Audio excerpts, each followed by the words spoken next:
كذا دقيقة ونبدأ. البدء على حسب الترتيب بجدول دكتور طارق. خلاص أنا ببدأ المقدمة كذا سريعة، بعدين نبدأ إن شاء الله. بيبدأ الدكتور حاتم مع الدكتورة إكرام إذا وصلت، إذا موجودة. إذا مش موجودة بننتقل للمشارك الثاني وهكذا. المشارك الثاني محمود حرس. موجود محمود حرس. طيب.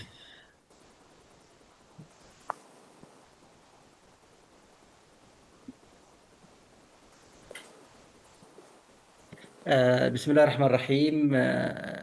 First of all, I would like to thank all panelists for this third episode of iTeach third competitions.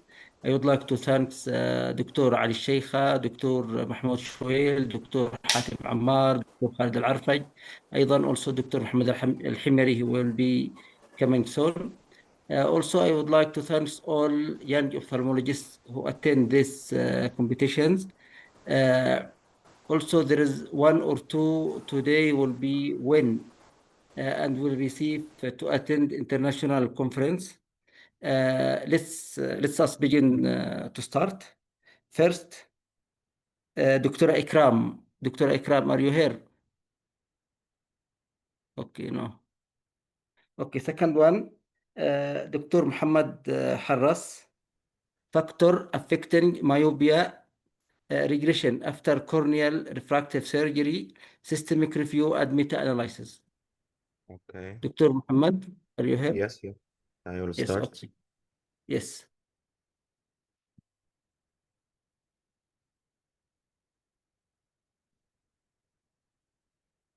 You see my screen now? Yes, Yes. yes. Yes.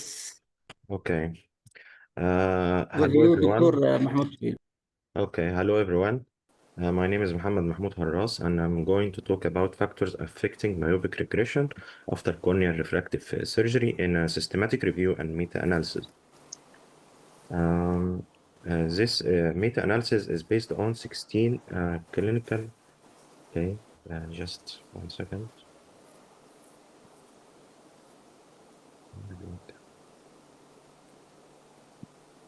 Okay. This is a meta-analysis based on 16 peer-reviewed study published from 2019 till 2024 in PubMed, Google Scholar, and Springer's evidence collected from 16,000 eyes that underwent laser vision correction, follow-up period from 6 months till 15 years. We will review surgical and biomechanical and lifestyle risk factors. We will review surgical techniques like LASIK and SMILE and PRK. Okay, we'll start with understanding myopic regression. Myopic regression is defined as a more than and equal half diopter of myopia that happens post-laser vision correction after initial stabilization. The incidence rates ranged from 20 to 30%. This impacts patient satisfaction, impacts drivers' night vision careers, and lead to retreatment rates of 15%, and the rest lead return to glasses and contact lenses. The key mechanisms of myopic regression include the following. The first is epithelial hyperplasia, epithelial and epithelial thickening that compensate for stromal ablation and lead to corneal steepening and myopic shift. Also, stromal remodeling and biomechanical instability can lead to unintended healing and shape changes and biomechanical instability. The third is the progressive axial lens in younger patients less than 30 years that derive myopia recurrence, and also accommodative spasm, ciliary muscle strain, and prolonged near work lead to lenticular changes and myopia. And finally, the peripheral steepening in cases of small optical zone intraoperative. This causes abrupt curvature transition and lead to regressions. Uh, Regression can be classified as early and late. Early occurs within the first years. The mechanism of it is epithelial hyperplasia, smaller optical zone, and biomechanical instability. This characterized by a progressive myopic shift that may stabilize after 1 year or continue as a late regression. Late regression occur after 1 year till 7 years post-operatively. The cause of that is axial lens elongation, progressive myopia, and behavioral and environmental factors. This is slower and subtle progression. The factors itself can be classified as a preoperative, intraoperative, and postoperative, and other factors. We will start with the preoperative factors. The factors are ranged from the strongest to the weakest. The preoperative, the first one, according to 3 study, is high myopia, more than 6 diopter.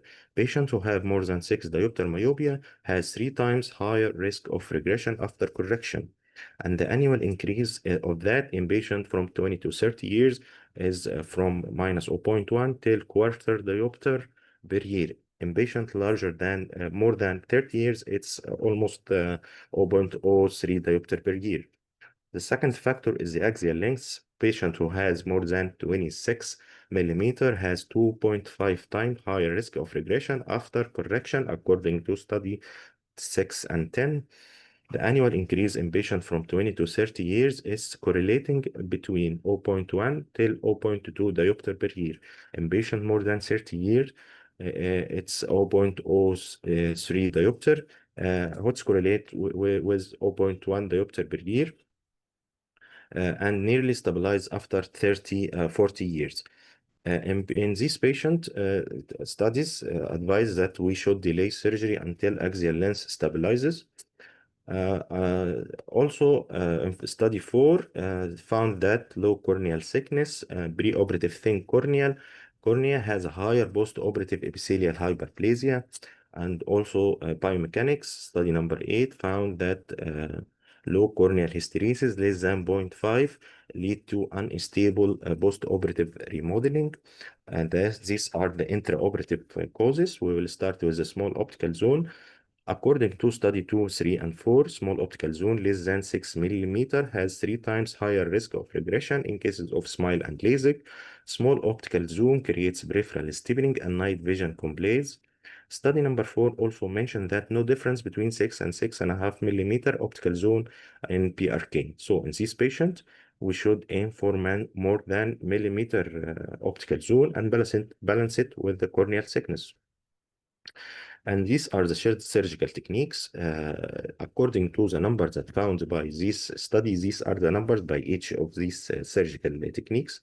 The first of all, with the high numbers, the mechanical keratome LASIK. In low to moderate myopia, it's up to 25% of regression. In high myopia, it's up to 40% of myopia of regression.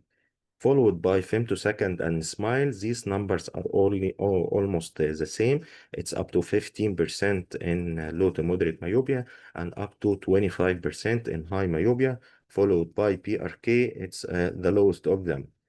So according to this, mechanical keratome LASIK group experienced highest regression rate, followed by femtosecond LASIK and SMILE. Femtosecond LASIK and SMILE has comparable outcomes. Study 3 recommended that mechanical keratome LASIK should be avoided in high myopia. Study 13 mentioned that PRK overcorrection is a protective factor. Why mechanical keratome LASIK has a higher regression rate? This due to different flap side cut and different morphology. Also, femtosecond create more accurate and uniform predictable flaps, while mechanical keratome creates variable in flap thickness and lower biomechanical instability. Number 3 is ablation depth and residual stromal bit. According to study 9, low residual stromal bit increase ectasia and regression. This because biomechanical instability and that facilitate regression. These are the post-operative factors. The first, according to study number 1, is a near work. Study number 1 found that working more than 8 hours per day near work increased risk of regression by 2.4 times. And the mechanism of that is a prolonged near work shift retinal focus and stimulate axial elongation and ciliary spasm. Also, low outdoor times and sleeping better. Spending low outdoor times less than 1 hour per day increase the risk 1.8 times. And also sleep duration less than 6 hours per night increase the regression rates. Also, study 12 found that poor accommodative function less than 5 diopter increase the regression rate. Other factors include pregnancy and diabetes. Pregnancy alters corneal hydration that cause transient regression. Diabetes also delay epithelial healing and stromal remodeling that may exacerbate regression. And this is what I call regression formula based on the strongest factors of all. If you have a patient, he is high myope and his axial length more than 26, you choose to perform on optical zone lens less than 6 millimeter to preserve more tissue. And you choose mechanical keratome LASIK, and he is a near worker and is spend low outdoor times and poor sleeping pattern. So definitely you'll have regression. So this is a reducing regression checklist. Preoperatively, measure axial length, caution if it's more than 26 millimeter, wait until myopia stabilizes. Intraoperatively, avoid mechanical keratome LASIK in high myopes, aim for optical zone more than 6 millimeter. Postoperatively, counsel the patient on excessive near work and low outdoor times. So to conclude, myopic regression is a multifactorial necessitating optimized surgical planning and post-operative patient education. Screening for risk factors and customizing surgery can lead to can reduce regression. And these are the 16 study. Thank you.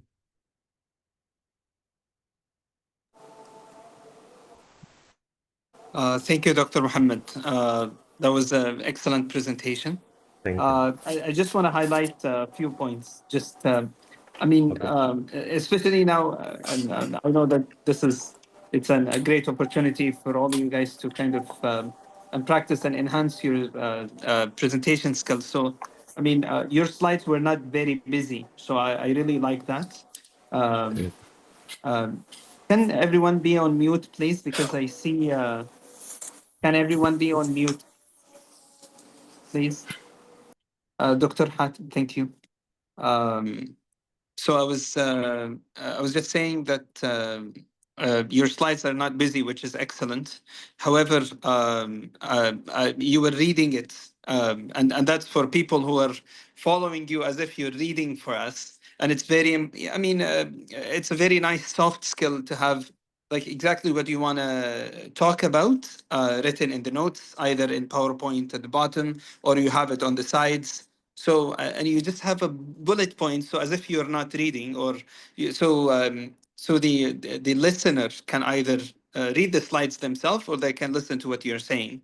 It's just it's more it will be more engaging. Now, in terms of scientific content, I agree with everything you said. It's a very nice systematic review and meta-analysis that was done, and that's the highest level of evidence that we have.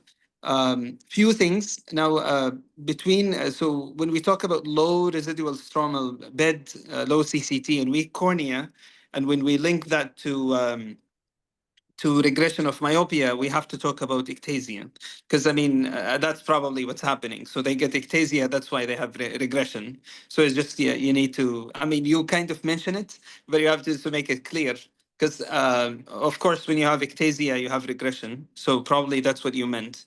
And then one last thing, you mentioned it very briefly, which is the wait until myopia stabilizes, which is, I think, very important. But I did not hear you talking about the age. Now, especially in our area where we have people who are young and they're pushing us as surgeons to come and do their surgery at the age of 17, 18, and they're like, they really don't care if the myopia stabilizes or no. But I think the younger the patient, of course, if they're not myopia, if the myopia did not stabilize, but the younger the patient, the more likely it will progress. Yes, I agree with you. Thank you.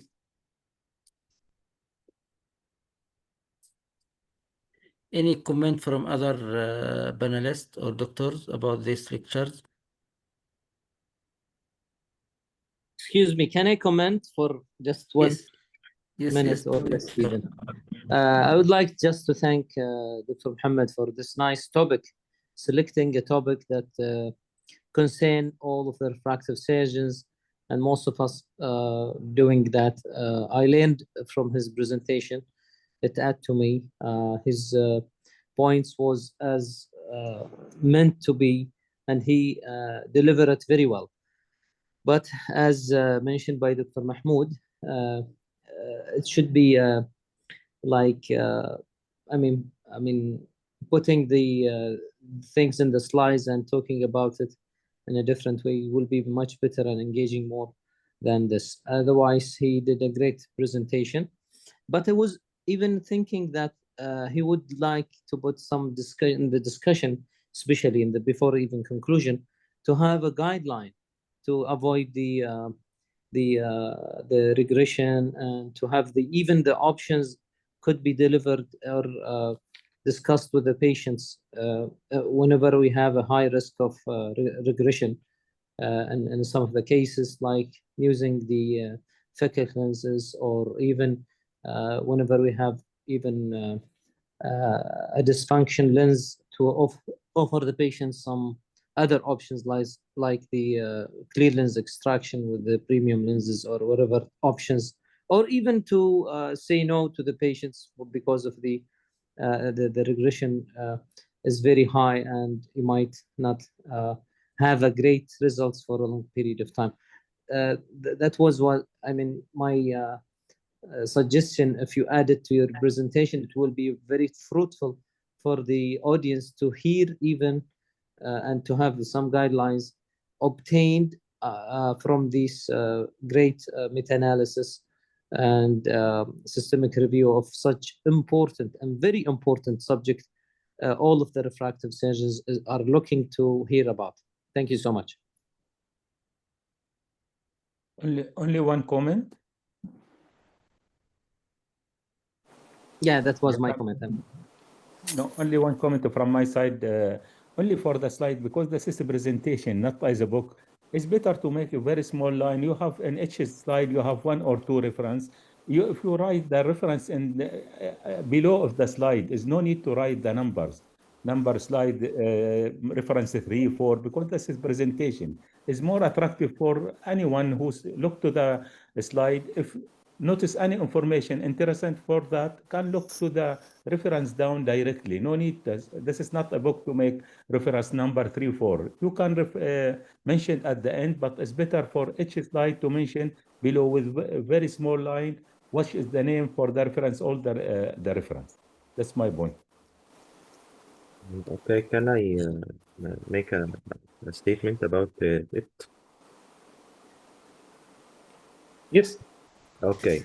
This is it's a meta-analysis based on 16 studies. I didn't use any other studies of that. Of course, there is more studies that funded by some projects or something, and I choose precisely these 16 studies.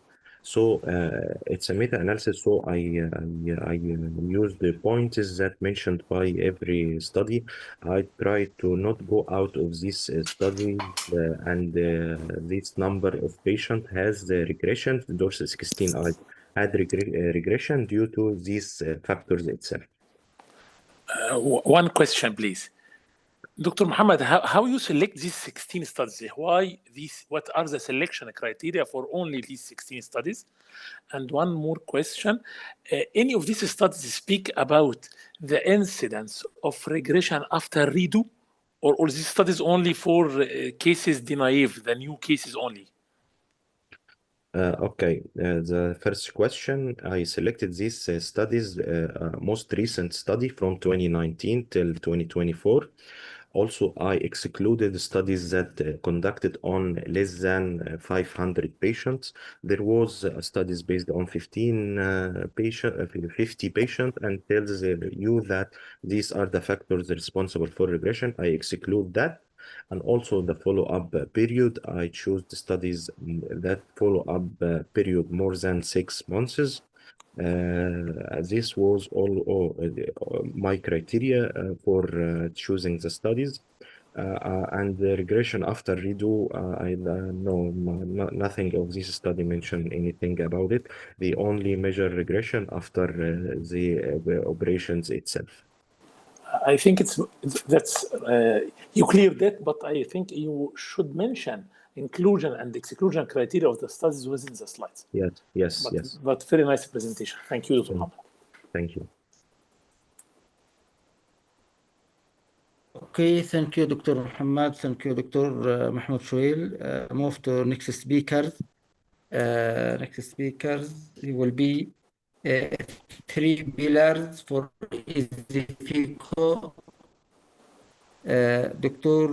Muhammad Habib from Egypt with Dr. Ali Sheikha.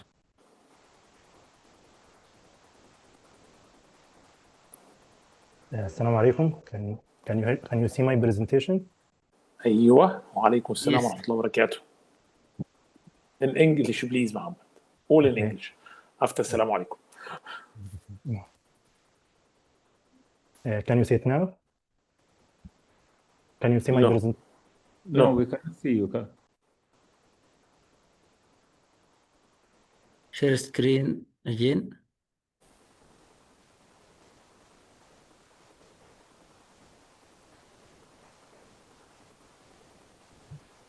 Now we can see. No.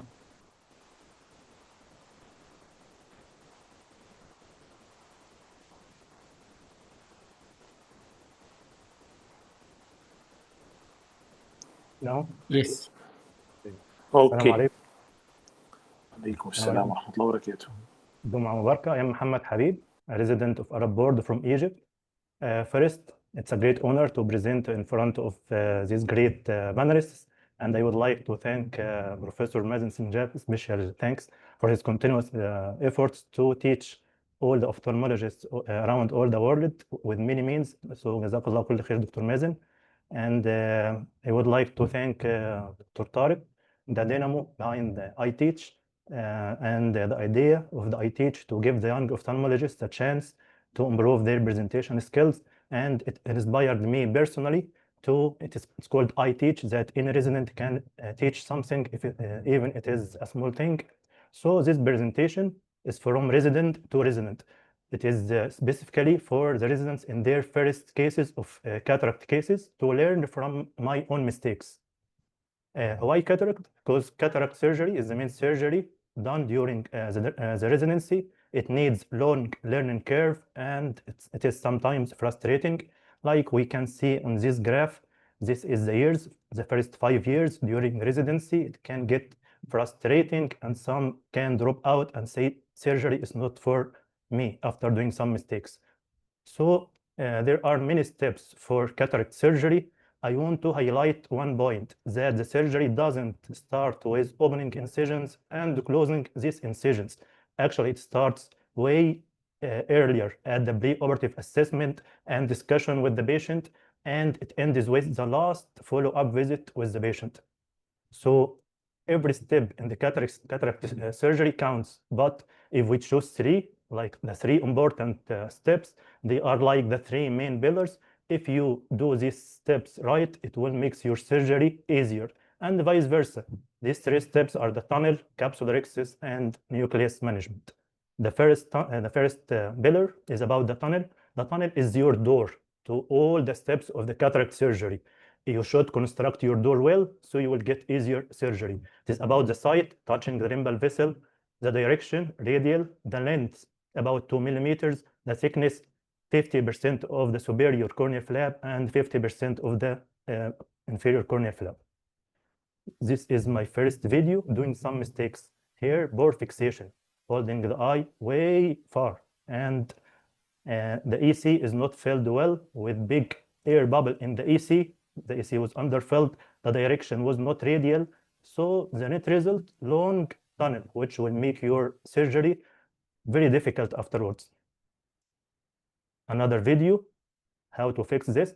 Good filling of the EC, getting all the aqueous and air bubble outside of the EC.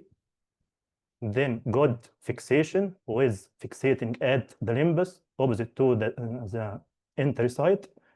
The entry itself is slow, controlled. The site at the limbal vessel, the direction is radial, the thickness, so you will get good tunnel, which will make your surgery easier afterwards. The second pillar is about capsulorhexis. Actually, this is the most challenging and difficult step learning cataract surgery. And it has many things to consider while doing it.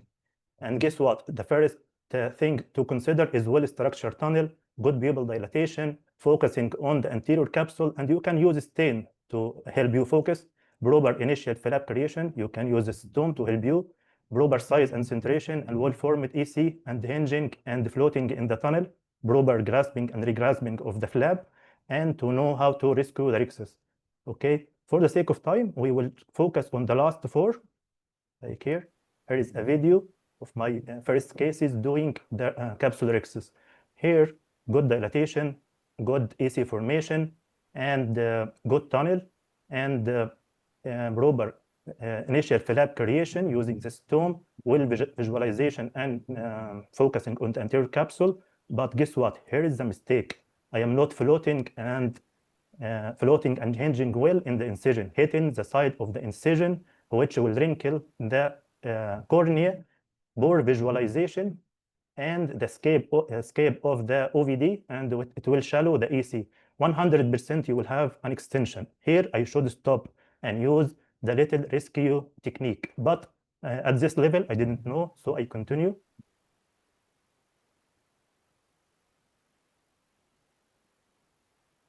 More escape of the OVD, more board visualization, and as expected, an extension. So what is little rescue technique? It was described by Dr. Brian Little from UK at 2006. Here I will demonstrate it in one of my later cases. Here I am about to finish my capsule rixus, and notice here it is about to extend. So what will I do? The first thing is early detection. You detect it before it already extend. You get out, you fill the EC completely with OVD, you unfold the capsular flap to lie back on the epinucleus and get in with the capsular rixus, not the stone, and hold the flap near to the root of the tear, not far away from it. And the most important, pull backward and centrally, then continue, and you rescue your rixus. Here, back to the initial case. If you already have an extension, it is not the end of the world. You can figure out an affix like this. You can create a flap from the opposite side, and you can continue your rixus from the opposite side, like we will do here.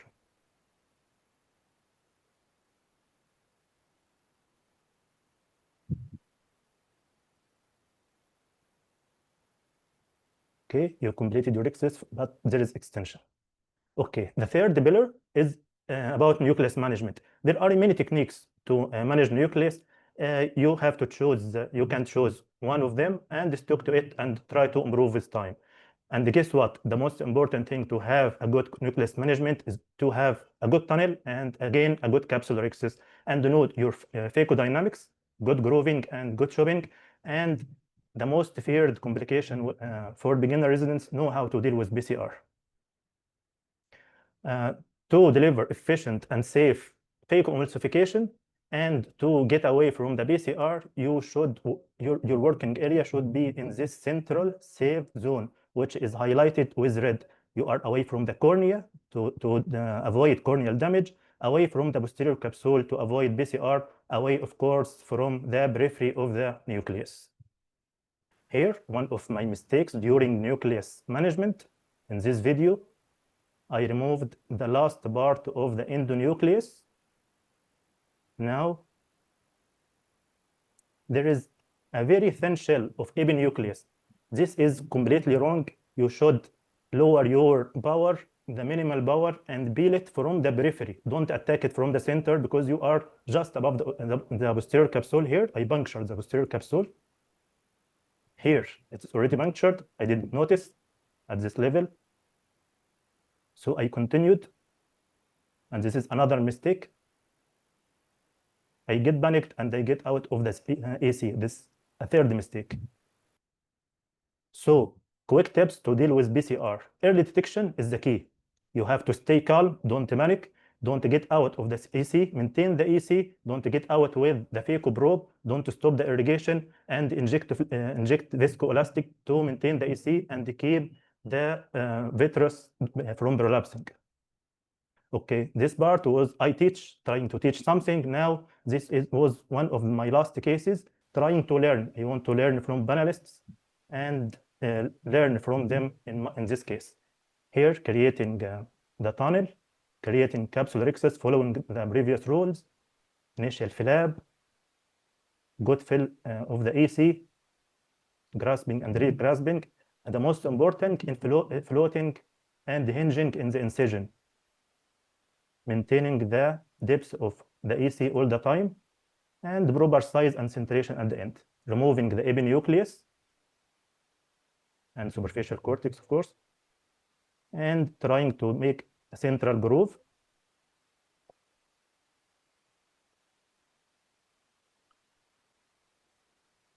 The groove didn't crack because it was superficial, making it more deep from the center.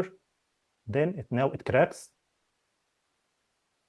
removing the first part of the nucleus. It's kind of soft nucleus. Removing the other half. It's soft nucleus, so no further shaping needed. And keeping the phaco probe all the time in the central safe zone. Now, removing the cortex circumferentially, not radial, to keep the health of the zonules integrity, IOL implantation, adjusting its position.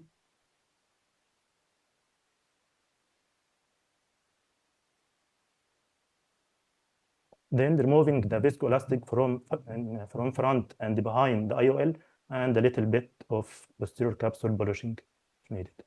Now, me and the posterior capsule are friends. Take-home message: cataract surgery has a very steep learning curve. It needs patience, effort, and time. Always learn from your mistakes by recording them and share what you learn with others. These are my references, and thank you for your valuable time. Thank you, Dr. Muhammad, for this nice presentation illustrated. This is maybe I start from at the end. Can you record this? This is very important to learn from your mistake, and also you can learn when you lost the time during the surgery. Even this is when you have very good experience. If you see your video, it is very important to know also when you lost your time to make your surgery is shorter. Now, Exactly. after you explain for the little technique, if you see this is here, you complete the capsulorhexis from the other side. Is it true? Which one? No. The case I presented, it was too late to use Little's technique because it is already extended. Little's technique was described to save it or rescue it before extension. So it was too late. I tried in this video, this is montage. I tried already Little's technique, but it didn't work. So I had to create another flap from the other side. This is good. But now you complete the capsulorhexis, but you cannot see the end of the when extended the capsulorhexis. Exactly. What is the next step? You convert it to the ACC, or what is the next? Actually, working on extended rhexis, we need some precautions. We will actually this case I continued because I know this nucleus was soft. I used very low parameters, no hydrodissection. I did hydrodelineation with very low parameters. Okay, and after removing the nucleus, while removing the cortex, I left the cortex at the site of extension to the last part. And while implantation, there is a debate on this part, how to put the haptics if you have an extension or site of suspected extension. I put it away from the extension. Some people say that put it on the site of the extension to support this part, but this is what I did. But if you started the phaco, is there any good sign to look at the capsulorhexis to know this is the capsulorhexis is extended behind the equator or not? They say the flapping sign. If the two ends are flapping, this means you are in the safe side. If it is constant, where is the flapping? How is the flapping? At the two ends around the extension. If they are moving with the fluid, that means there is no more extension behind the lens. If it is constant, that means it is already extended. But if this is moving, this anteriorly, posteriorly, the same? Anterior. Yeah, anterior. If the posterior is the sign for Exactly. the extension behind. Thank you, Dr. Muhammad, for this nice. From Thank you. my question. Can I add a few comments? Of course. Yeah, Dr. Hatem, that's sure near. I am ready for comment, but I know for that I give this is the floor for you. Dr. Mahmoud asked for comment at first. Welcome, Dr. Mahmoud. Sure. Yeah, I just want to say, I mean, congrats for a very nice presentation. Thank you. It's brave of you to talk about your early complications and to show them and to share them. So it's actually, it's a very nice. We all learn from our mistakes. So it's very good that you're brave to talk about it. You're brave to show videos, and it's a very good strategy. And Thank you. also, as Dr. Ali mentioned, I congratulate you for videoing the cases, because that's how we actually learn from our mistakes and we can show them. So keep up the good work.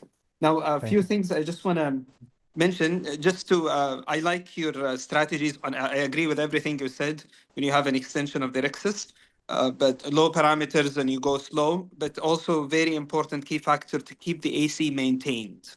Exactly. Because really you Exactly. don't want that trampolining, because the moment Exactly. you come out with the phaco tip or the IA and the AC shallow, that's the extension where the extension happened.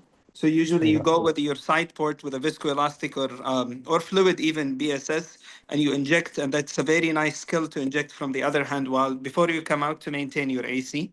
That's one point I wanted to say. Also, I agree with the three things that you mentioned is the most important things in phaco. And I remember one of my mentors in residency used to say about the incisions and about the rexes, that's your signature as a surgeon on the eye. That Exactly. means when somebody comes after you to look at the patient, that's what they're going to see. They're not going to see how the lens was, it was dense, so the exfoliation, all of this will go away. All what they will see, incisions and rexes. So that's Exactly. your signature that you're writing on the patient's eye. When somebody comes after you and they ask the patient, oh, who did your surgery, Dr. So-and-so, then that's your signature. So, I mean, having a very good incision is very important for your case, but also it actually looks nice, and even your rexus as well. So I wanted to share that with you. Now, keep in mind also when in one of the cases that you showed was very nice case at the end, but you kind of overfilled the AC a bit. You Yes. remember when you went, Yes. the OVD came out, and we Yes. tend to do this, not just you, but it's just you have to keep in mind. So the first case that you show when you did the incision and it was long, and you realize that because it was soft eye. So soft Exactly. eye will give you a long incision. Overfilled eye will give you a short incision. So of course you want it to be just balanced, and there are people, and I'm one of them. So now I make my incision, my main incision at the beginning, and I think as you more experienced, since you have soft hands on the eye, while the eye is physiological pressure, you make your main incision, and that will give you a perfect length. Also, in the last case that you showed, I thought that the red reflex was not very strong. So that might make also your visualization difficult. So I encourage you to look at the microscope, different lights. There's the coaxial and the oblique lights. One of them will give you the red reflex. You can always, you can increase the red reflex to make the visualization better, especially during rexus and cortex removal. One last thing, so while removing the last piece, there are things you can do to make it safer. You can always inject more viscoelastic before removing the last piece. And also you can use a blunt instrument in your non-dominant hand and protect. Just put that instrument sideways, just under your last piece. So you have that protection between your last piece and your phaco tip and the posterior capsule. Sorry if I took long, but I just thought I will just share with you. I really enjoyed the presentation, so thank you. Thank you. Thank you, Dr. Mahmoud, and very appreciative. Thank you so much. One comment, please, or more than one comment. Welcome, Mohammed. First of Thank all, you. I really thank you for your presentation. Being young and brave and learning from your own mistakes is a great brave from you. This helps you, the young colleagues. I know from my fellows, they learn from their fellows more than their professors. closer the age, they feel the sensation of them. They can understand each other in the easier than understanding the masters of the surgery. Okay, so recording all videos is the most valuable advice to every surgeon, to record and reevaluate. Me, before this session, I revised a case for me. I operated and surprised second day there is some edema. Why there is edema? So I revised the case and discovered the problem here. Okay, this is tip number one. Tip number two, during dealing with extension, you are dealing very well. In the case you shift it to the other side and make a new incision and complete the capsulorhexis. The most important in finishing the case as phaco or shift extra cap is the site of the extension. Site of extension in this case was subincisional. This is not the battle area. It is the problem if the extension in the battle area in front 180 degrees from your hand, from your main incision. So this is the battle area of maximum movement and pressure on the capsular bag. So sometimes it extends more into the posterior capsule and end with rupture posterior capsule. Cases of subincisional, it is very rare to extend because you are working 180 degrees away from it. So it's far from the battle area. Little technique, in the case which extended, you should do trial of little technique at first. Here, you need a microrhexis forceps and enter from the other side. As you will do, you know, in little technique, you must do you stretch the capsule 180 degrees from the direction of extension. It extends. At 6, you must pull the capsule to 12 o'clock. So, sure, but you can do trial 1 or twice. If failed, you shift to the other side and complete it as you did, which is perfect, really. The key in phacoemulsification, the key of all advantage of phacoemulsification is closed system. Is you are working all the time in a closed, pressurized globe. So the most catastrophic thing every surgeon do when there is a problem is going out. Once you go out, you lost the advantage of phacoemulsification, and as Dr. Mahmoud said, everything will come forward. The vitreous will come, the capsule will rupture, the extension of the capsule will extend to the posterior capsule, and you started a series of complications, and the pupil get narrow, vitreous will come, nucleus go away, I don't see anything. Okay? Last important thing, in case of dealing with the nucleus, while doing a nucleophractis, which is the main concept of modern phaco, is nucleophractis. You know, how to divide the nucleus is the depth, not the length. How deep is your groove? You must go deep. How can I measure the depth? Whether to see enhanced red reflex, if there was no red reflex, or you can measure the depth of the nucleus groove compared to the phaco tip. You need the needle of the phaco is about 1 millimeter. If you measure the 3 sizes of the tip, so it is about 3 millimeter, which is the nucleus is usually 3.5 to 4 millimeter. So you are in the safe side. So going deeper make fracture easy, and especially putting your instruments in the floor to fracture, not in the roof to compress it more. Okay. One last comment for one of the audience say, can we put CTR in case of extension? No, never put capsule tension ring in case of anterior capsule extension. Okay, you will make it complete 360 to be include the whole posterior capsule as you make much stress on it. So no CTR, when not for you, it is for one of the audience asking this question. Okay, thank you, Muhammad, for this very nice presentation for recording. You are really very good. Thank you. I'm sorry, but just one interruption, and we should not even exceed the time. Dr. Muhammad, I enjoyed your presentation very much. My comment should not take long time. What type of cohesive you are using in most of your cases? Percentage? Yeah. If there are availability, it depends on the availability actually. But if there are available, creating capsulorhexis, I would prefer Halon, of course, and to protect the cornea for the rest of the case during the phacoemulsification, I would prefer methyl, of course. Okay, so I mean, in my practice, usually I go for heavy, little bit heavy Helon, like a 3% cohesive. Type of Helon, 3%. For the have a flat, nice capsule to complete rhexis and to avoid and to decrease the chance of extension. And the rest of the steps of the FIC, we can even, especially for the IOL implantation, I go for 1.4.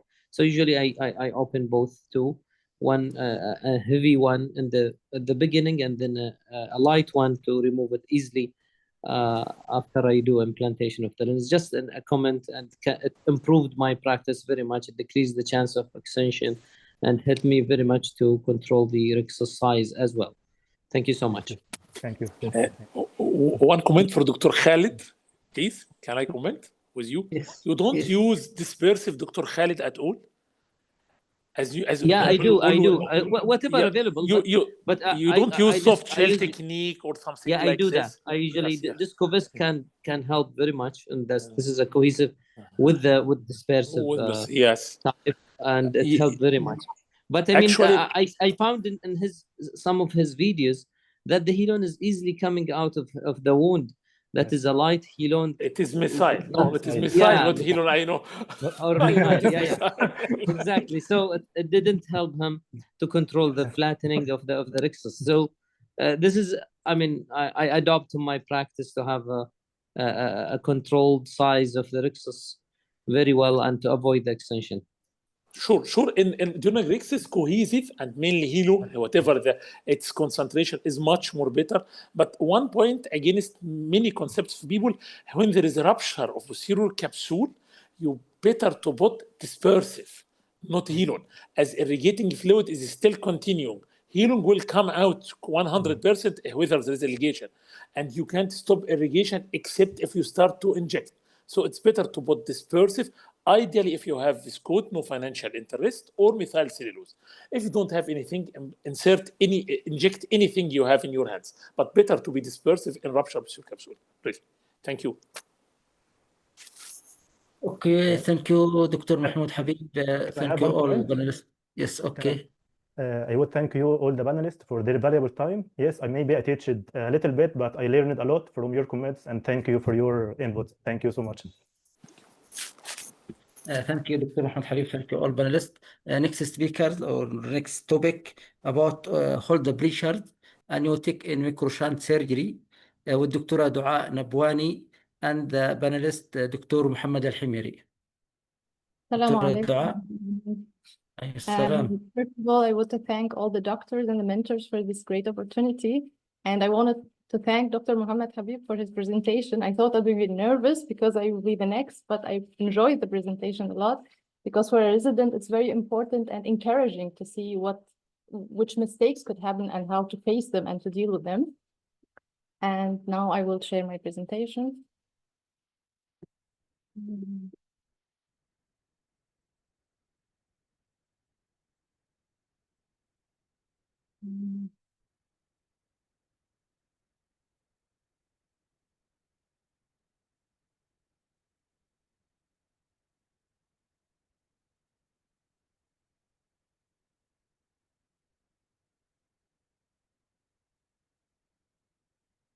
Having a little technical problem, I'm sorry.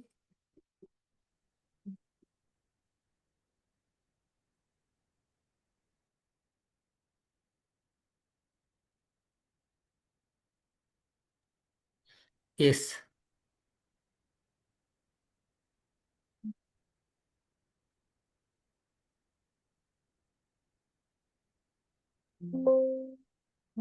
Can you see my presentation now? We see your screen.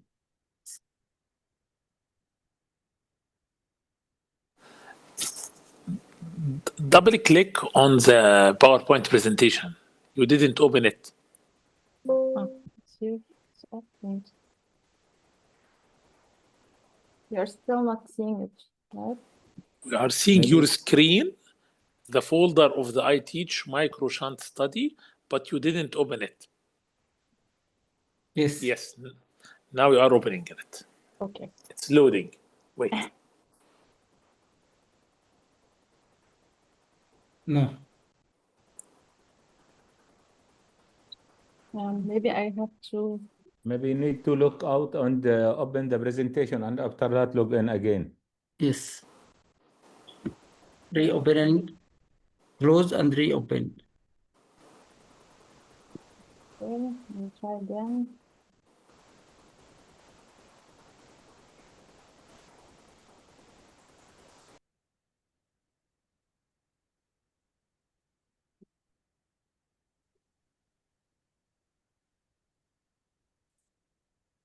Can you see it now?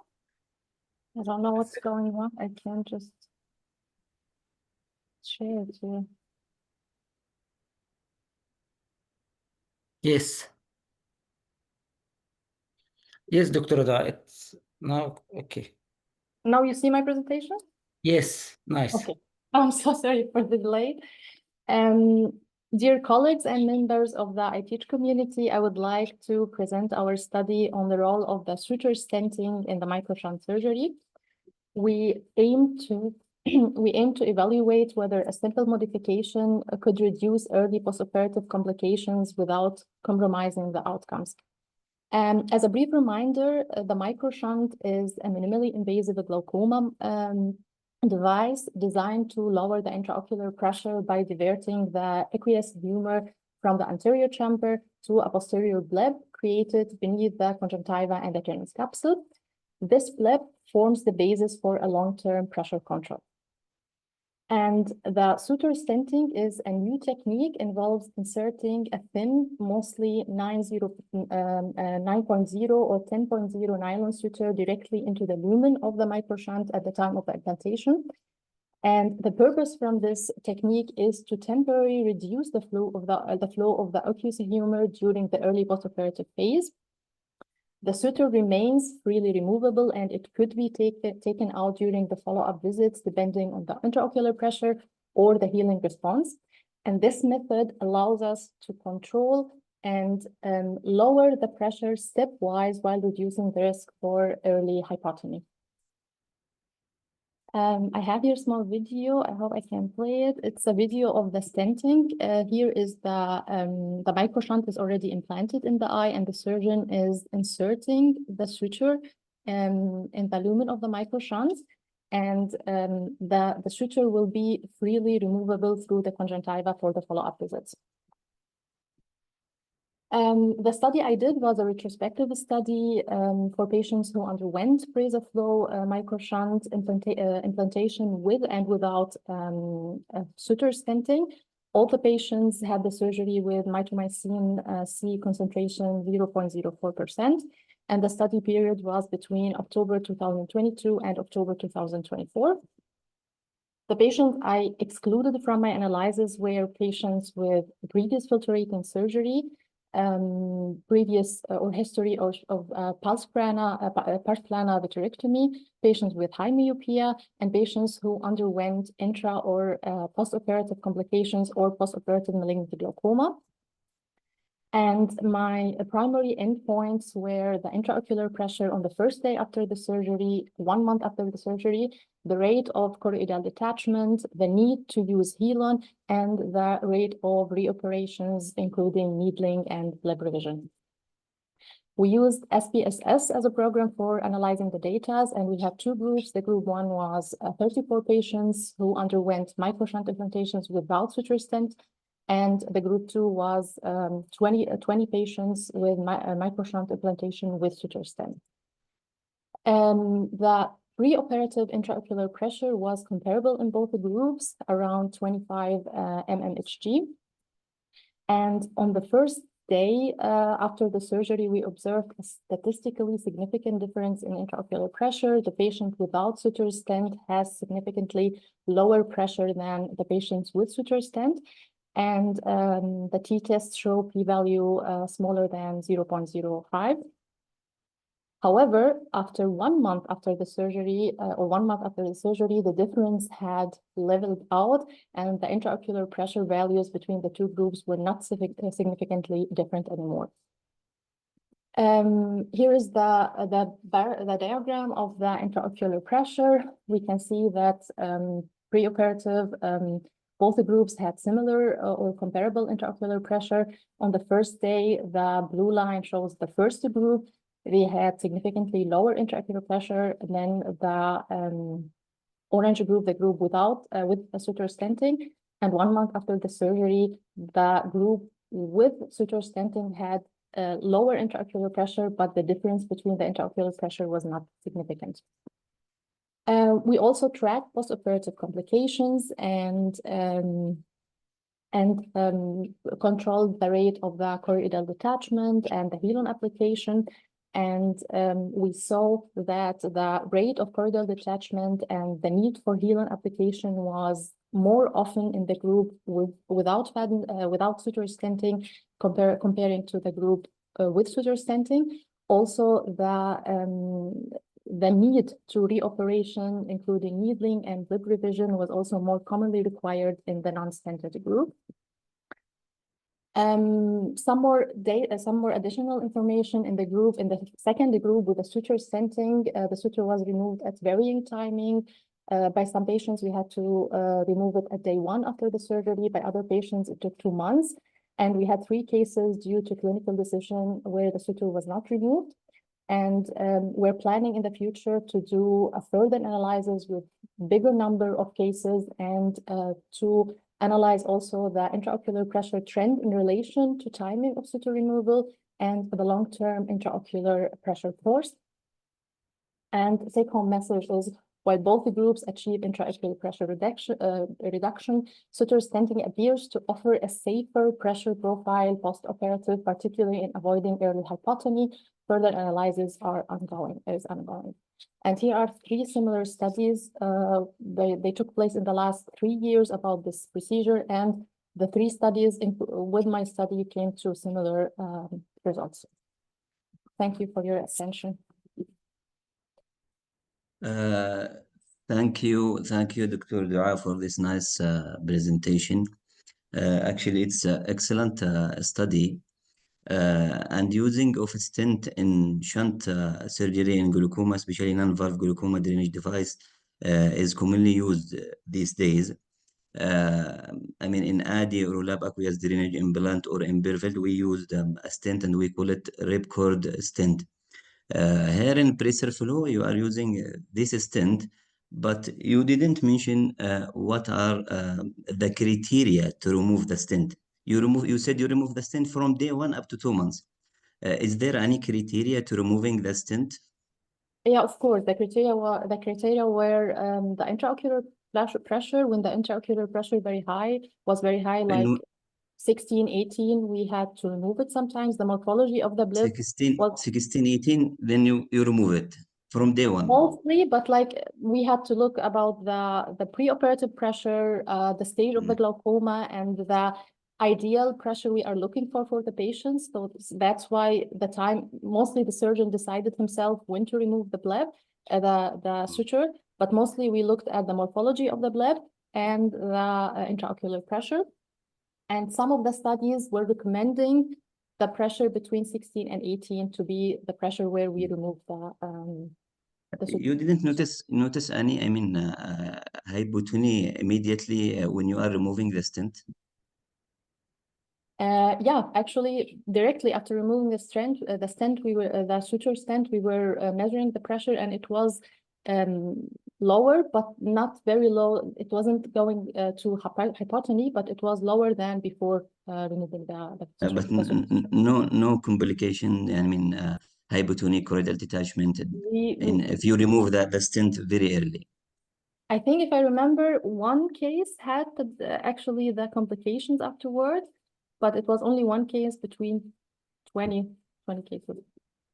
There is also one comment, actually, using of anti-glaucoma medication in each group is very important. And if you mention, I mean, if any group need to use more anti-glaucoma medication than other, then it will be very nice. It's very important to mention if the patients use anti-glaucoma medication in both groups.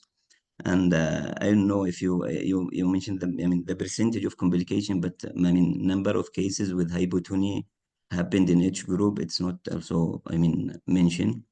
But in general, it's a very nice study, and your presentation is very good. Thank you, Doctor. Thank you very much. Well, it was a small study, to be honest, because we started with the brazier flow with the microshunt surgery with mitomycin 0.02%. So I had to exclude all these cases also from my study. And I tried to select the surgeries from 2 surgeons. So we will have also standardized setting for the surgery. So that's why it was a small number. But we are working on bigger analyses and bigger number of the cases. But thank you very much. Yeah, in general, it's very good study. But the more important comment, as I told you, is the mention of anti-glaucoma medication for each group. It's very important. And I want to know which group need to use anti-glaucoma medication post. Okay. Post-operative, we didn't have any anti-glaucoma medication. We only for all patients. For all patients. For all patients. Okay. Thank you very much. Any other comments from panelists? Dr. Ali? Thank you, Dr. Dua, for this nice study. But many comment about the brazier flu. How long does the study now? I did it. The study I did it on December last year, and the period was 2 years between 2022 and 2024. And you mentioned the system from 2 surgeons. 2 surgeons, you select the rest with the suture and without suture the same. They use the same technique. You divided or not? It was difficult. Well, I wanted to select only one surgeon who started without suture stenting and then continue with suture stenting. But as I mentioned, because of the concentration of the mitomycin C, I couldn't use one surgeon. Otherwise, I would have only 10 patients to compare. So that's why I went to 2 patients, but to 2 surgeons. But we had the same settings in the surgery room and the same instruments and the same devices. How much the concentration that you select at the end? Mitomycin 0.04%, because we found out that the results were better. How long? How long? I think how long applied? I don't do the surgery myself. I think it was 1 minute or 2 minutes, but I'm not sure. Oh, this is by the brazier flu. This it should be mentioned. Now all this is 5 minutes. This is very important because it's all now the study go toward the 5 minute emphatic eye. This is little study, only this randomized control trial that's by Europe and USA now depend 0.2 for 2 minutes, but this is very low. All the surgeon that they use, they as mentioned also by the company now, they advise even 0.4 for 5 minutes. Otherwise, the bleb revision need very high percentage. But was surprised in your study, if you look at the table for the complication, the patient without a stent, the choroidal detachment more than 35%, and more than 20% with stent. It is so much higher. If you look, all the study is less than that. And this is so much even higher than the trabeculectomy itself. What you are explain about that? Well, one of the surgeons was actually disappointed from our results that we had too much complications. I think maybe the reason for that, because we were in a clinic, we didn't do the brazier flow in other settings, in ambulance settings. So we had only the complicated patients or the patients who came from a very high pressure under maximal local therapy. So maybe that's why these patients had more complications. Could be other reasons maybe, but we are also planning to search why we had such a lot of complications without the suture stent. It is very important when you are study to explain this point, because if you this is against all the study about the brazier flu, because all the studies has said this is the hypotony after brazier flu is less than trabeculectomy. For that, it's very important to explain this point in your explanation. Yeah, thank you. Thank you very much. Thank you. I will take notice. Yeah, thank you. Okay, thank you, Dr. Dua. Thank you all panelists for this. Can nice I have comments. one small comment? Do you have time or no? It's just a quick one. If no, it's okay. Okay, that's fine. It's not very okay. Okay, Dr. Mahmoud. Oh, I just wanted to say to Dr. Dua, thank you. Excellent presentation. Very nicely presented. I just have a question about the suture. When you leave it, because I know the ripcord is usually nylon suture, like Prolene. They keep it a bigger suture. And here you mentioned 9.0 or 10.0 nylon. So it's a very thin suture. Do you keep it, or the surgeons keep it like looping under the conjunctiva long, or just they make it short? Any of these, because my worry, if you make it short, it might rip through and can be an nidus of infection. Exactly. They make like a loop under the conjunctiva, so it would be also for us, the resident, easy to remove without damaging the bleb. But they do a small technique for it, like they fix it and make a loop on it, and they leave a small part of it out of the conjunctiva, so we can just pull it out. But I don't do the surgery myself, so I can't explain it 100%, but they do a loop under the conjunctiva. It's actually like releasable suture, Dr. Mahmoud. So is it exposed? When you are doing releasable suture in trabeculectomy, I mean, it's part of the suture is outside of the conjunctiva, so you can remove it. And there are different technique for, releasable suture in trabeculectomy. I think it's the same technique they are doing in pressure flow. No, but one comment for Dr. Mahmoud. This is here because they use, maybe Dr. Mahmoud is more anxious about the infection here, especially in the calf area. Because I use in Syria over the cornea, make the loop is exposed and I remove very easily.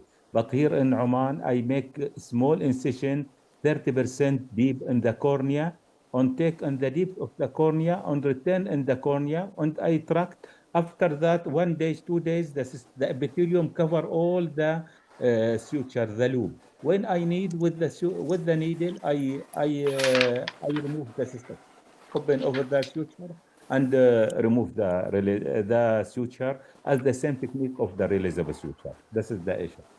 And there is, one more technique. You don't need to put it also inside the cornea. You can just make it a little bit long, just over the conjunctiva. Sensation of foreign body sensation with the patient will be a little, because it's long, and it will be away from the cornea. So we are not afraid from infection if it is on the conjunctiva. Once we need to remove it, we can remove it. Once we need to keep it, we can just stretch a little bit after a while, and then we cut it. The rest of the suture will be under the conjunctiva, and everything will be okay. One comment, I'm please. mostly a cornea person, so I don't do glaucoma. So thank you for the explanation. Can I have one Go comment, ahead, Dr. please? Dr. Dua, thank you really for your nice presentation. Your presentation skills is excellent.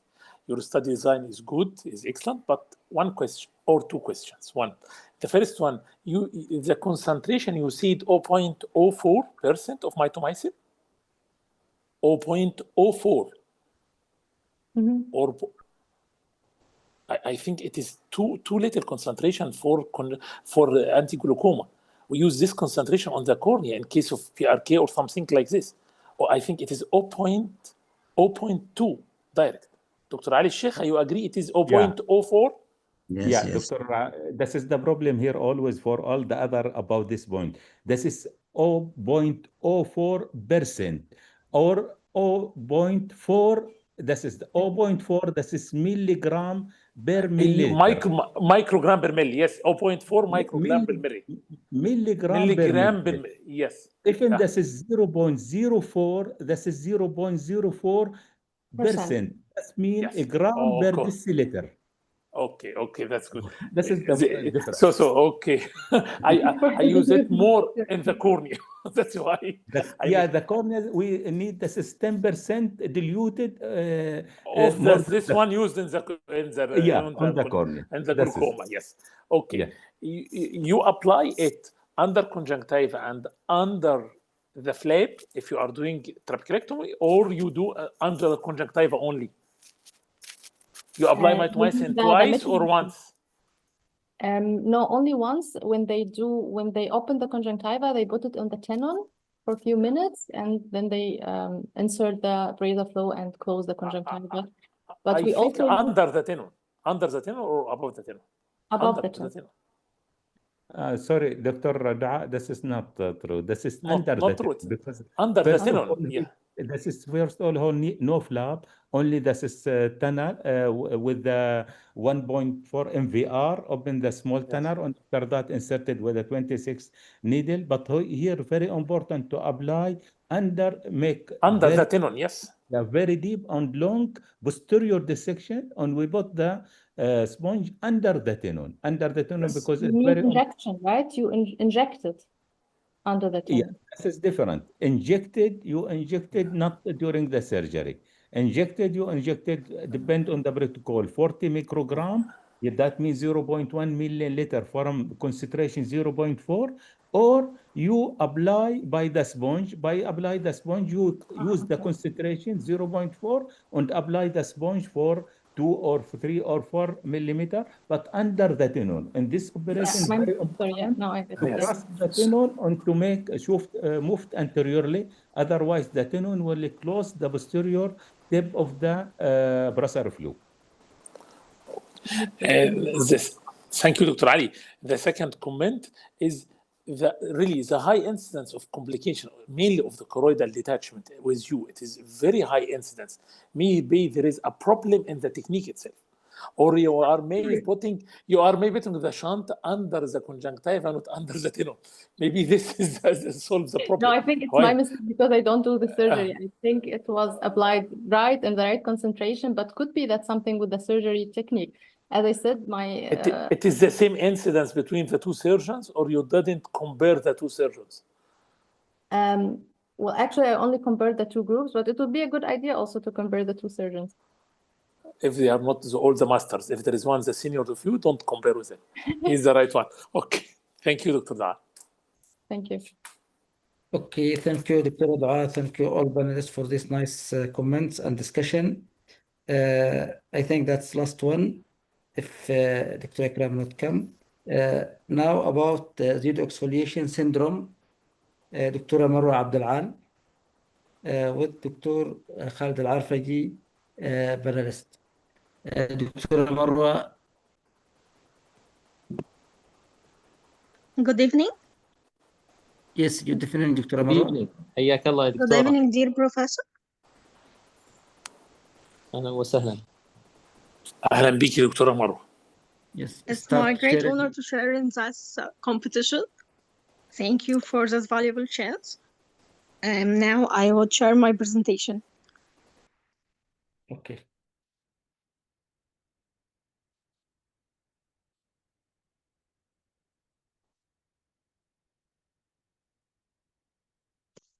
Okay, is it visible for everyone? Yes. Yes, it is. Okay, pseudoexfoliation syndrome and cataract surgery. Pseudoexfoliation syndrome is an age-related systemic disease that targets ocular tissue by gradual deposition of fibrily white flaky material on lens capsule, ciliary body, zonules, corneal endothelium, iris, and pupillary margins. Clinical diagnosis of the disease by increasing intraocular pressure, poor pupillary dilatation with peripupillary transillumination defect. White fibrily flaky material present deposited in the anterior lens capsule and on pupillary border. Complications of the disease include glaucoma and complications during cataract surgery that include dropped lens matter, zonular dialysis, diffuse zonular weakness with or without phycodenesis, and lens subluxation. Cataract operation is potentially challenging. The most significant risk factors for these complications include zonular weakness and poor pupillary dilatation. Some preoperative consideration, we should take care of that. Careful examination should be done. Estimation of anterior chamber depth, cataract density, pupil size, IOP, and state of glaucoma. If AC depth is less than 2.5 millimeter, it's an indication of zonular instability. Zonular dialysis should be estimated by the number of clock hours involved. Phycodenesis is also graded on the scale from 1 to 4. Intraoperative complications include dropped lens material, high risk of posterior capsular loss, vitreous prolapse, or zonular dialysis.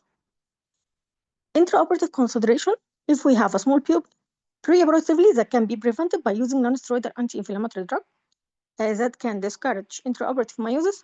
Intraoperatively, posterior synechia should be lysed with the capsular rhexis forceps. Pupil can be enlarged using cohesive OVD. Iris hooks, pupillary rings also can be used. If we have a zonular weakness, it depends on the severity of the weakness. We can use a CTR or CTS alone or in combination. If there is obvious phycogenesis, it's advisable to insert a CTR early after completing the capsular rhexis to stabilize the capsular bag for phacoemulsification and cortical removal.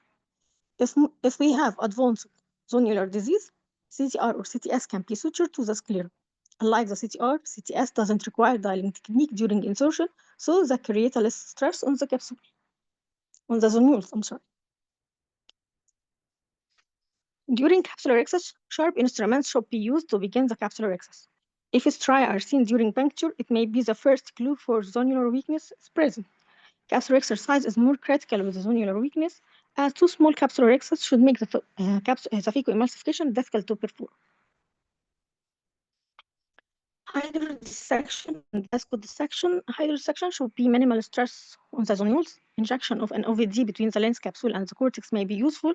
This lessens the trapping cortex during a CTR insertion and create a greater corticocapsular cleavage than hydrodissection alone. During phacoemulsification, horizontal or vertical shopping technique is recommended. It's critical that prevention of the collapse of the anterior chamber.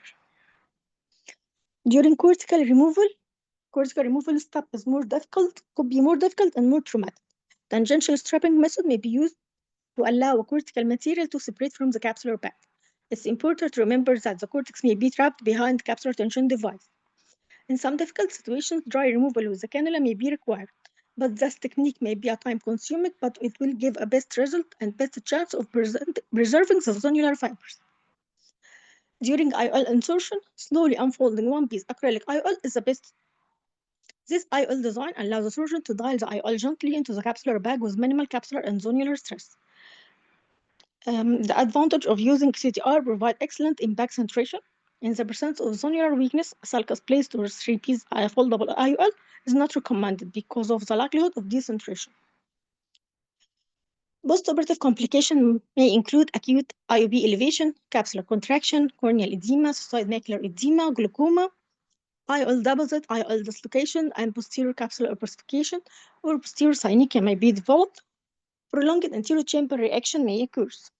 So, to take home message, pseudoexfoliation syndrome is a systemic disease that may make the cataract surgery is a difficult and complicated surgery, but can be avoided by some intraoperative consideration and preoperative consideration and careful examination. Thank you.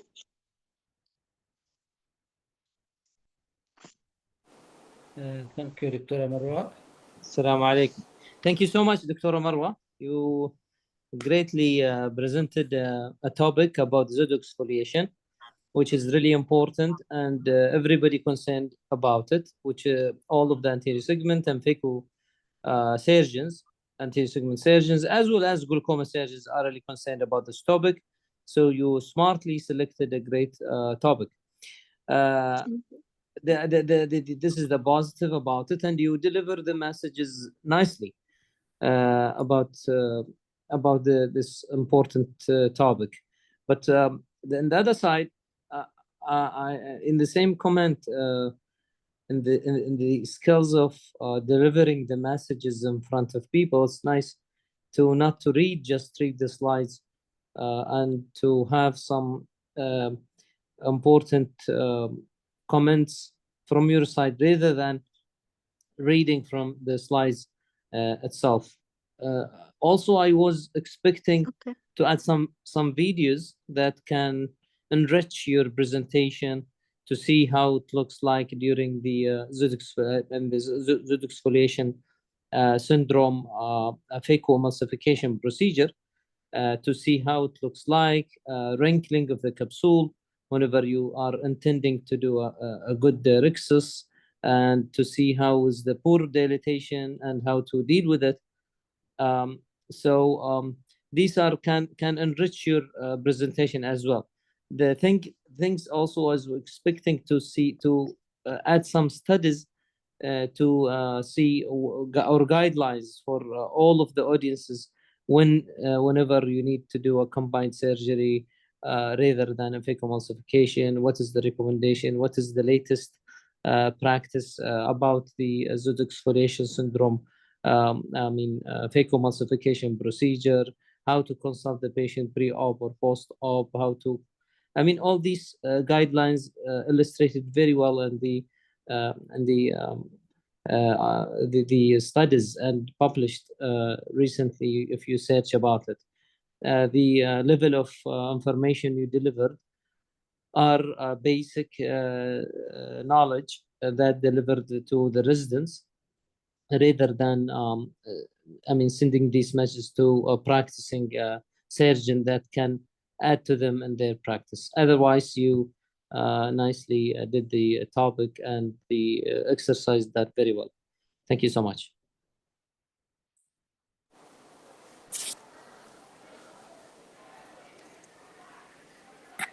Thank you, Dr. Khalid. Can I have comment, Dr. Tariq? Yes. Okay, Dr. Marwa, thank you for this nice presentation.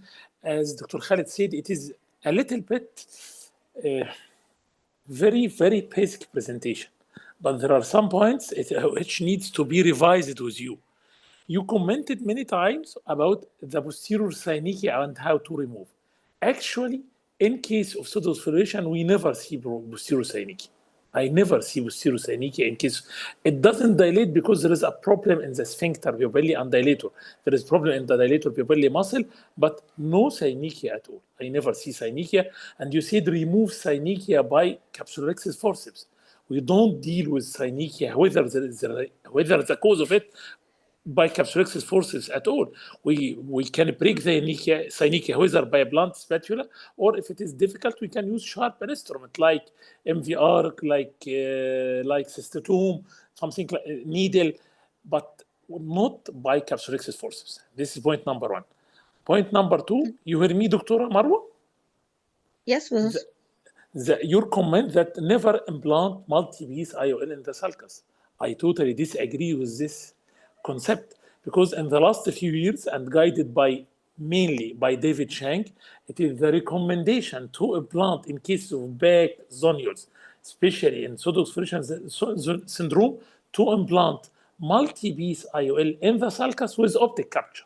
So the IOL is supported in the ciliary sulcus, and the capsular bag is supported by the IOL, making capture allow perfect centration of the IOL. You may mean single piece in the sulcus, but multi-piece. My preferred technique in case of pseudoexfoliation is to implant multi-piece in the sulcus with optic capture. This to prevent what we now seeing. Those cases which we operated 15 years ago or 20 years ago are coming nowadays with the IOL bag complex dislocation. Those with pseudoexfoliation are coming with dislocated bag, and even the presence of CTR doesn't prevent the dislocation. May help us in the fixation through the CTR, but doesn't prevent late bag IOL complex dislocation. This is a real problem with those with pseudoexfoliation, especially when you operate one at young age. You are getting heavy to do one at 50 years, soft cataract, but this expected long lifespan, we will face this patient after 10 to 15 years with dislocated back. You didn't comment at all about the glaucoma in this condition, and this is a real problem in case of pseudoexfoliation, whether pre, intra, and post-operative. How to follow up the patient for a long time for the stability of the bag and incidence of glaucoma. You know there is a high incidence of occurrence of glaucoma in those patients, even if they are not glaucomatous intraoperative. Within 5 years, many of them will develop glaucoma. I think the most important step is the pupil dilation. There is a problem in case of pseudoexfoliation that pupil dilatation doesn't go well, and sometimes we rush and start surgery with medium dilated pupil. When get narrows intraoperative with high incidence in those cases, you will get in trouble. Weak zonules, small rexes, narrow pupil, so you are working in the dark. Really, you will face those complications. So I usually use pupil supporting device. I am fan of Malyugan in the ring, but with no financial interest. Although in the upcoming ESCARs, I have a presentation about the challenges and complications of Malyugan ring. We'll present it in Osher session in Monday. But it allows me to have a fixed pupil size all the surgery time. So you can finish the case simply, even if complication of zonular weakness, you discover it early if there is a dehiscence, and you support, inject your CTR segment or CTR ring as you like.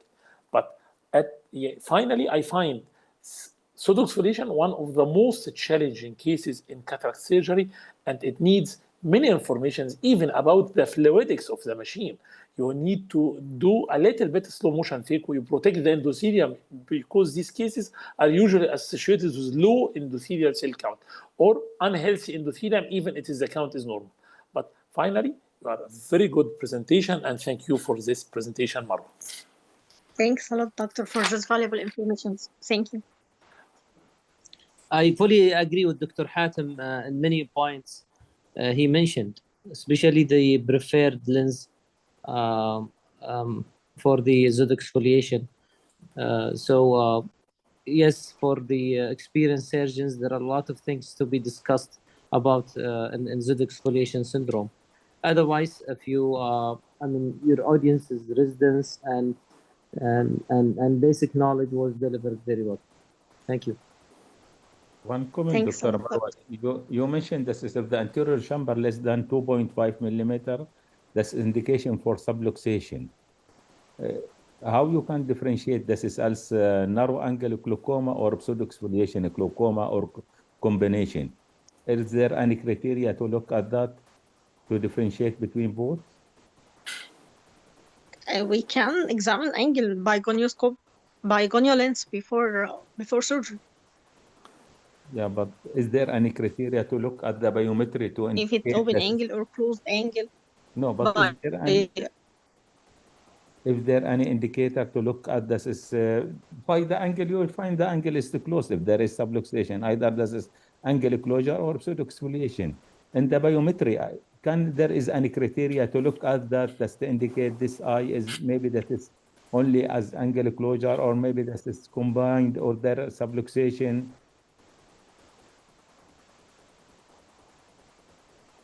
For that is very important to come up. Yeah, please.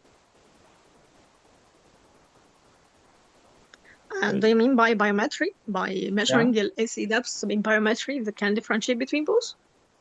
Only the biometry. For the biometry give you the axial length, give you the K reading, give you the AC depth. All this should be correlated. If you find this is maybe it's very shallow, very short axial length, this is one indicator. If this is the difference between both eyes, there is some study if that's the difference between both more than 1.67. This indicator one eye subluxated. Should look as more indicator, not only for the anterior chamber depth. This is only the message. And if you find this is shallow anterior chamber, this case, if the phaco can go smoothly, but this is good indication to go, as mentioned by Dr. Hatem, for 3 pieces lens. If you implanted normal lens, this is all the lens with the capsule will move anteriorly. This is better in this indication as with subluxation to implant the 3 pieces with capture for the optic for the lens. Capture. Yeah. Yes, I got the idea. Thank you. One point, Dr. Marwa, before leaving, not for you, for any audience, those working on pseudoexfoliation syndrome, please implant hydrophobic acrylic IOL, not hydrophilic. If you are working in a charity place or low social economic status and you must implant hydrophilic, please put a CTR, even if the zonules are good, because we are always afraid from capsular phimosis syndrome later on. This phimosis, not the problem is hindering the visibility of the patient, but it will make much stress on zonules. Because in case of pseudoexfoliation, usually you make a smaller than usual capsulorhexis because the pupil is a little bit narrower and not dilate well. So put hydrophobic because it delays opacification at least.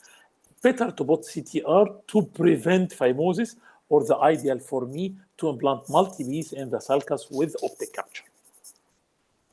Okay. Thanks a lot, doctor. Thank you, Maro. Thank you. Welcome, Dr. Mazen. السلام عليكم. وعليكم السلام ورحمة الله وبركاته. I think Ikram didn't come. عليكم السلام. أهلا Yes. وسهلا. You change with me, Dr. Hatem. That's my lucky day. Allah يعطيكم العافية جميعا. Really, thank you very much. I was enjoying the presentations silently, and I was enjoying the discussions by our professors. Really, many thanks to all our panelists for their invaluable time that they devoted for the young ophthalmologists. And many thanks, of course, to the young ophthalmologists for being so keen to present their knowledge, whatever their knowledge is, whether it is very basic or very advanced technical surgical techniques or maybe clinical points. This is the aim of iTeach, because it is the stage for young ophthalmologists to break the barriers and to present what they know and to develop themselves as well, to improve themselves.